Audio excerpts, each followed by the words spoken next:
Valley Club, you knew the new Orcus team was on the way for the new Orcus raids, and in this video, we got the reveal for you for the new Sentinels. Yes, we got a Sentinel, Omega Sentinel, and Nimrod coming to the game, and we got some reworks as well to Lady Deathstrike and Scientist Supreme. How good is this team gonna be in the raids, and how good are they gonna be outside the raids? We're gonna answer that question for you in this video, and if you're ready for all of that and more, then Valley Club, you know what to do. Find that like button, and let's go smash it. And welcome back to the ValleyFlyin channel. I am ValleyFlyin, and I hope you are having a great day. In this video, we got the reveal for the new Orcus team. Yes, Sentinels are coming to the game finally. We got their kits and the reworks of Lady Deathstrike and Scientist Supreme. But before we get to that, if you haven't done so already, hit that subscribe button for more Marvel Strike Force content. There's at least 5 Marvel Strike Force videos per week on the channel.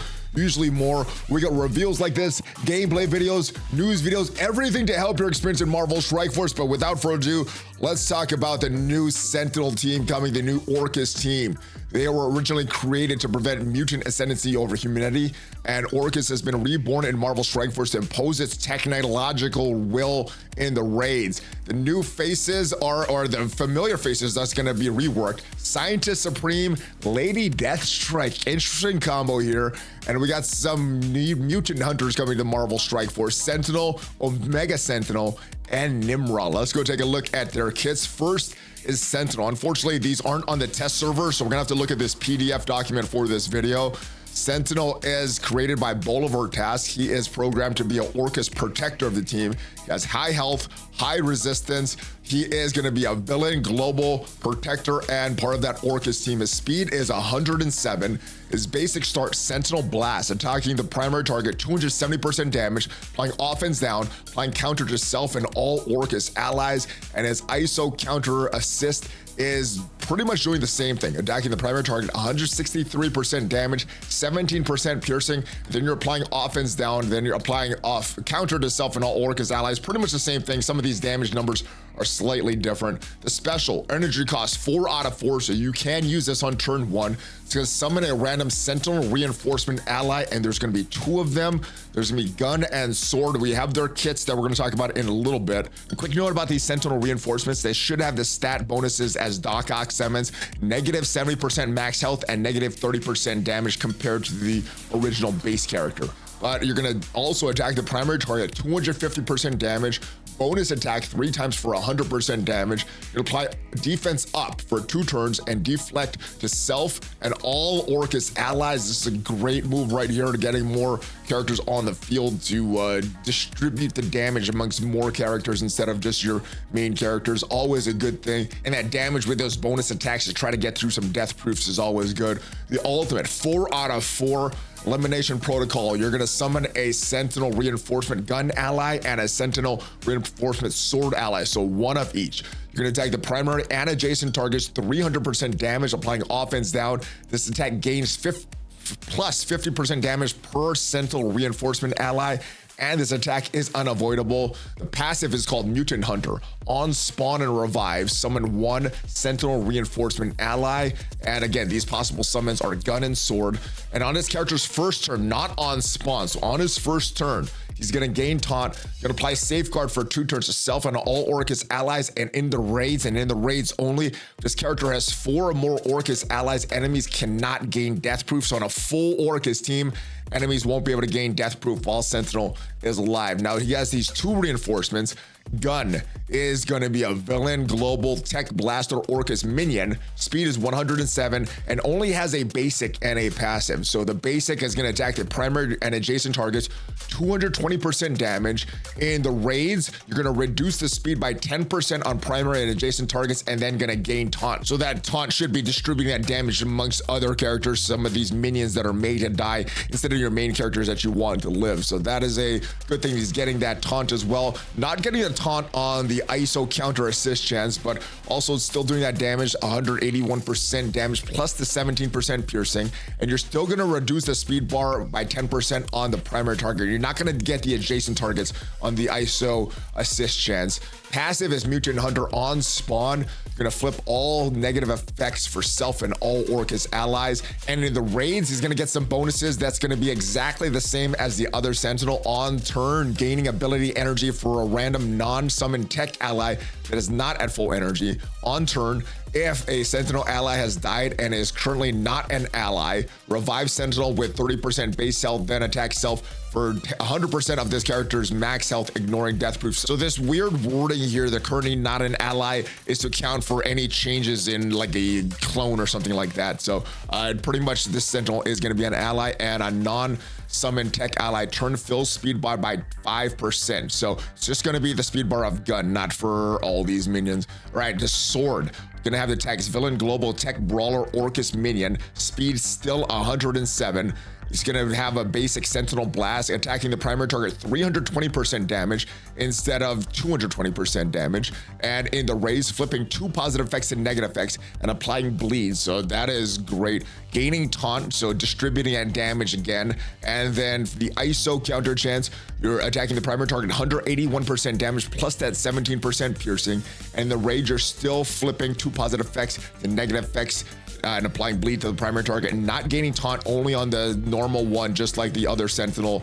And then the passive on spawn, you're applying deflect to self on all Orcus allies instead of flipping negative effects. And then these raid bonuses are going to be the same for this minion as well. On turn, generate ability energy for a random non-summon tech ally that is not at full energy. On turn, the Sentinel ally has died and not an allied, revive Sentinel with 30% base health, then attack self for 100% of his character's max health, ignoring death proofs, so just killing himself again. And then on a non-summon tech ally turn, fill speed by 5%. Next new character is Nimrod. He is going to be an Orcus blaster. He has high damage and focus stats.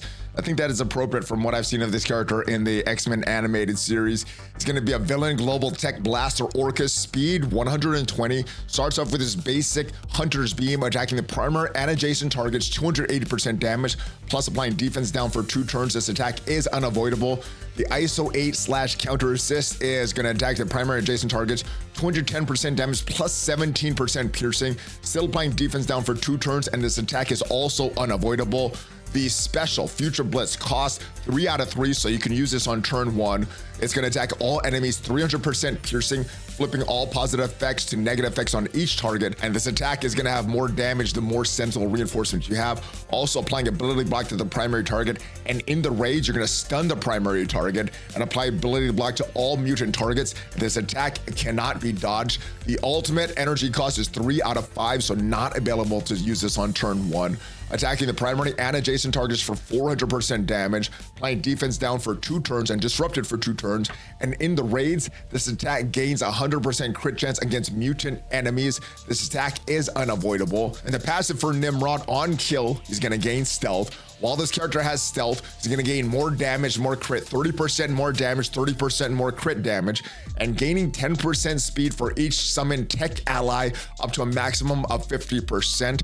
And in the raids, Orcus allies also going to gain that 10% speed for each tech ally up to a maximum of 50%. So normal Sentinel and Nimrod's synergy is going to be very, very important. On successful attack, this character or any Orcus ally, apply heal block to each targeted attack or each attack target.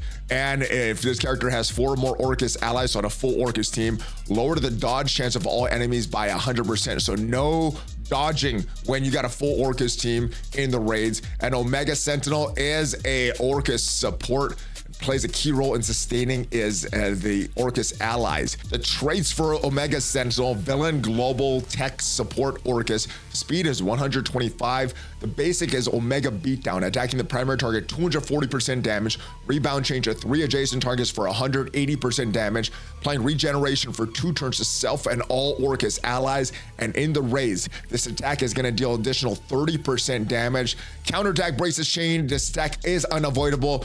The ISO 8 counter assists for this move, attacking the primary target, still 192% damage plus that 17% piercing, applying a regeneration 2 turns to self and all Orcus allies. And in the raids, this attack is still going to deal that additional 30% damage. The special Cyborg Assault, 3 out of 3 energy cost, so you can use this on turn 1. Attacking the primary target 350% damage, applying regeneration to self and all Orcus allies, applying defense up and speed up to self and all tech allies. In the raids, apply defense up for 2 turns, speed up for 2 turns, offense up for 2 turns to self and all Orcus allies. Very, very strong move.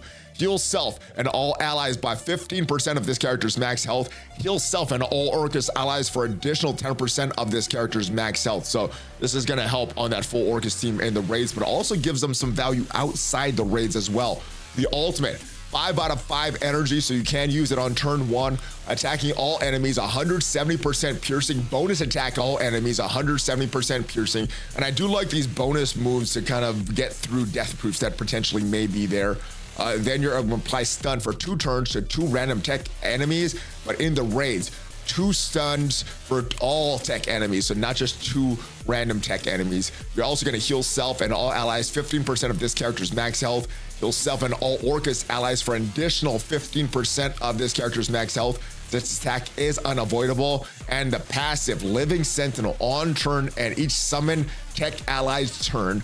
Heal self and all Orcus allies by 10% of this character's max health. If that ally's health is full, instead barrier that ally for 10% of this character's max health. I like that mechanic. The mutant, on mutant enemy turn, attack the most injured enemy for 100% damage. In the raids, attack for 300% damage instead. On death, 30% chance to revive with 30% of this character's max health. And in the raids, if this character has 4 or more Orcus allies, enemy characters cannot gain defense up. If this character does not have an ability block, this character and all Orcus ally cannot gain slow. And for each summon tech ally, gain 35% revive chance, revive with an additional 10% max health. So those summons from Sentinel are going to be very important for Omega Sentinel as well. And you're also going to lower the max barrier of all enemies by 20%. So that is a good thing. Moving on to the reworks for Lady Deathstrike. Not a huge change for Lady Deathstrike. She did get her base stats increased to align with some of the more recent stat changes. And her health went up by 119%, damage up by 103%. Armor up by 98%, focus up by 104%, resistance up by 107%. And the special got a minor change. Used to be on kill, she would repeat an attack to a new primary target. She's just gonna repeat that attack with a new primary target from the previous secondary targets as well. So you don't have to have on kill. You still need to have a kill to increase the duration of all positive effects on all weapon X allies. This does not extend to Orcus allies. And on the ultimate, the only thing that's changed is if this character has 3 or more weapon X allies or Orcus allies, this attack cannot be counterattacked. That's pretty much all that was changed for Lady Deathstrike. And what the devs did say about Lady Deathstrike, with the new stat curve, she's a beast on the team. They didn't really need to add much more to her kit. And if they did extend the bonuses that she gives to Weapon X, it would have required to reduce the damage output and focus of the rest of the Orcus team.